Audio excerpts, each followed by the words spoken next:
Hi, this is Dr. H, and I wanted to show you a very easy way to get a proper citation from the library. You can see here that I've done a search for blockchain. And if you look down, I have my list of results. What you do is you just click on the result for the article that you want to use, and it'll take you to this page. Usually if you wanted to actually get the article, you would go over here and get the PDF full text. But if you want the citation for this article, go to the right, click on Cite,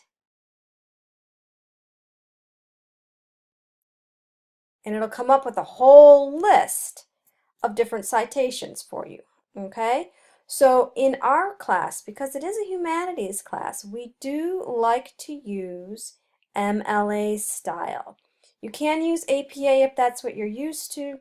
MLA is a standard for the humanities, or Chicago, but we use MLA mostly at Maryland. So you would scroll down to your MLA style, simply select all of that, copy it, and then go ahead and put it in your document.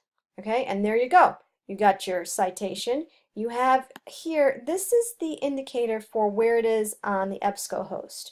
Okay, you don't have to give that big crazy URL. Okay, just give us this. This is the ID number of the article. Okay, so for your next set of citations, go ahead and use that method to get them if you've got something from the library.